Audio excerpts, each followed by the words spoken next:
Bom, nós abrimos a nossa noite com informação brilhando na avenida. Vou explicar. A maior festa do Brasil vai ser o tema enredo do nosso papo a seguir, com nota 10, para essa bonitinha que está aqui, que no quesito pesquisa não tem para ninguém. Ela fez um estudo denso, detalhado, publicando um livro que faz um panorama do carnaval aqui na cidade de São Paulo, entre 1914 e 1988, apontando questões importantes desde seu surgimento até os dias de hoje. Vamos saber mais? Então vou dar boa noite à pesquisadora, membro fundador do Instituto Histórico, Geográfico e Genealógico de Campinas. Boa noite, Olga, que como eu é fã também. Olga von Simpson. Obrigado, boa noite, Olga, por ter Rony. vindo. Tudo bom? Bem, e você, querida? É um prazer estar aqui. Obrigado, meu amor. Olga, muita gente acredita que o carnaval é uma festa de origem brasileira. Mas, na verdade, ela surgiu de uma festa pagã de origem europeia, né? Conta essa história pra gente. Do norte da Europa. Na verdade, os países escandinavos viviam na antiguidade um período de muita dificuldade por causa dos 5 meses em que a neve cobria tudo e eles não podiam, na verdade, caçar, nem obter carne, nem obter alimentos. Então, eles armazenavam, primeiro nas suas grutas, depois em cabanas muito bem forradas e isoladas, todo o alimento que era necessário para esse longo período do inverno. E iam consumindo com muita parcimônia, muito cuidado, para que ele não terminasse a comida antes do tempo da nevasca. Quando chegava o mês de fevereiro, eles iam observar os ursos, porque o urso saía do processo de hibernação e aí era o sinal de que o inverno estava terminando e que o tempo ia esquentar. E aí, então, toda a carne que havia sobrado e todos os alimentos que haviam permanecido sem terem sido utilizados eram consumidos numa grande festa, e uma festa em honra à deusa da fertilidade, porque a terra ia voltar, as plantas iam brotar, tudo ia, na verdade, voltar à normalidade. E é dessa festa, na verdade, muito antiga, que a gente recebe a influência através dos nossos colonizadores portugueses e o carnaval começa a acontecer aqui no Brasil. Mas o carnaval brasileiro ainda tem um toque especial com a entrada dos africanos trazidos para o nosso país, que são incansáveis produtores de música e que sabem dançar muito bem e que enriqueceram de maneira especial o nosso carnaval, fazendo ainda muito melhor do que o carnaval europeu.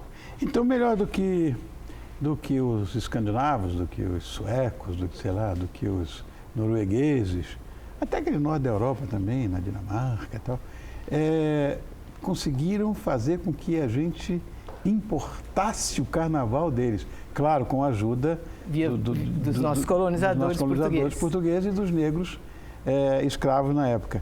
Você publicou esse livro? Aliás, tinha que botar essas fotos aí antes, né? As fotos do como o carnaval veio parar aqui no Brasil. Já mostraram as fotos? Que eu estou batendo papo com algo e não estou vendo. Já mostraram as fotos. Então, perdão, que eu estou olhando aqui direto para ela, não sei o que está acontecendo. Esse livro que você publicou, o Carnaval em Branco e Negro, onde você analisa, né, o Carnaval de São Paulo através dos anos. O que era o Carnaval dos brancos e dos negros? Tinha uma diferença? Tinha. A cidade de São Paulo tinha os seus bairros habitados por descendentes de italianos, como Brasa, Moca, descendentes de espanhóis, portugueses, e tinha também 3 redutos negros, que eram a Barra Funda, o Bexiga e a Baixada do Glicério. Enquanto nos bairros de influência europeia, eles copiavam os festejos europeus, copiavam o corso, os desfiles de carros alegóricos, nos redutos negros havia uma criação própria com os cordões carnavalescos que saíam desses redutos para desfilar no centro da cidade.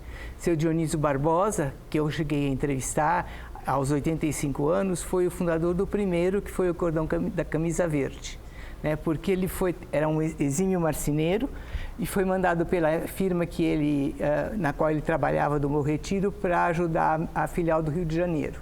E lá ele ficou durante 3 anos e conheceu os ranchos cariocas e também se admirou com os desfiles das bandas militares.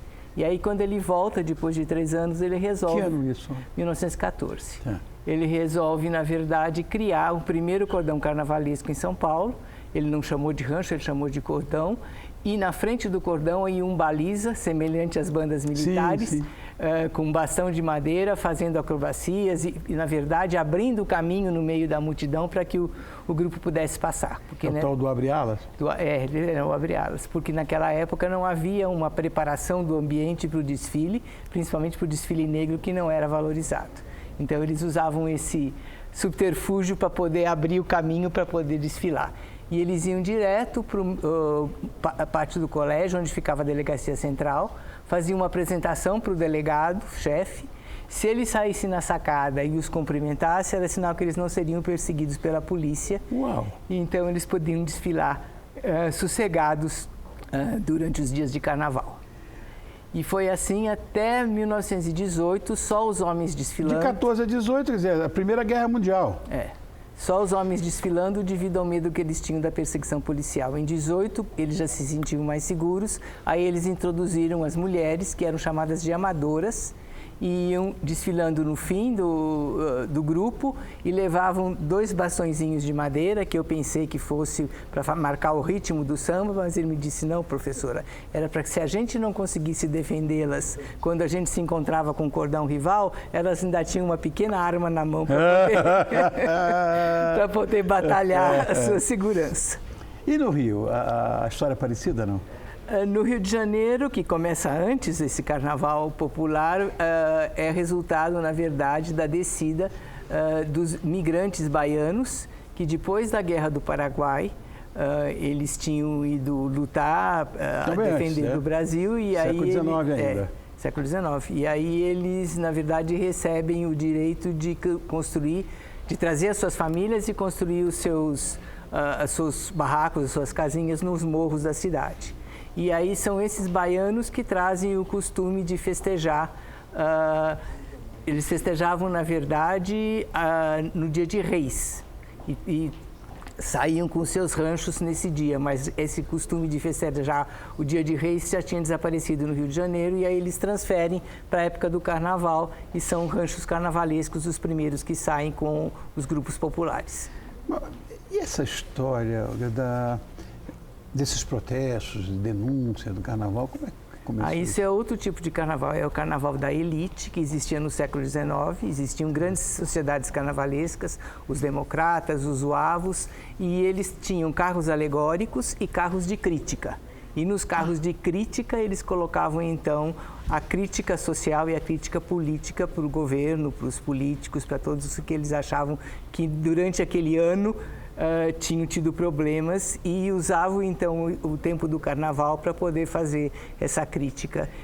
E não eram perseguidos, na verdade, eram aceitos. Mas isso ainda na época do Império? Ainda na época do Império. Esse primeiro desfile de carro alegórico e carro de crítica acontece em 1856, e chega em São Paulo em 1880. Você sabe perfeitamente, né, porque esse é o seu ofício, que no Império havia absoluta liberdade de imprensa, né?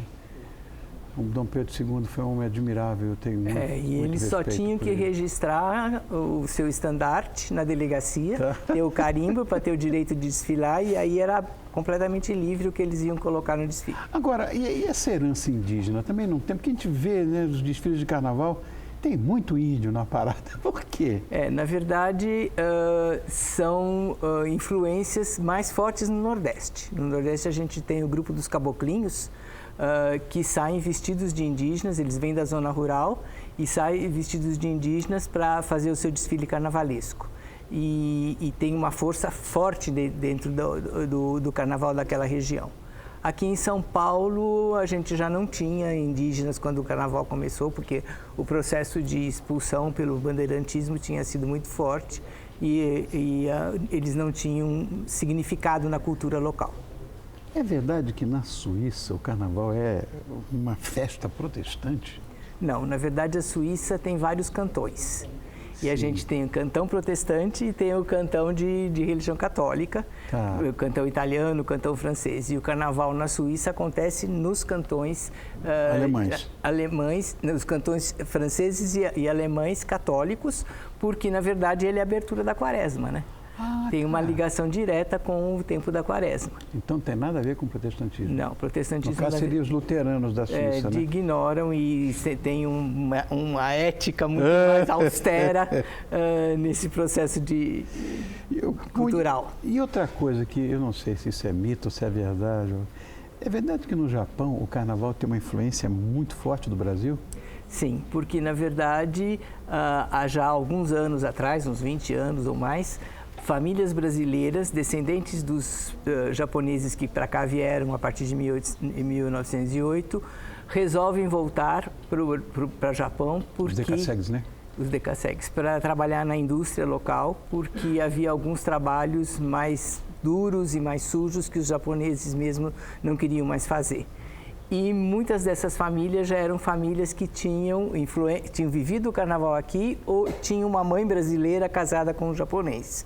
E aí eles levam a cultura do carnaval e a cultura do samba para o Japão e existe então um carnaval com uma influência brasileira muito forte que o Japão aceita e até valoriza.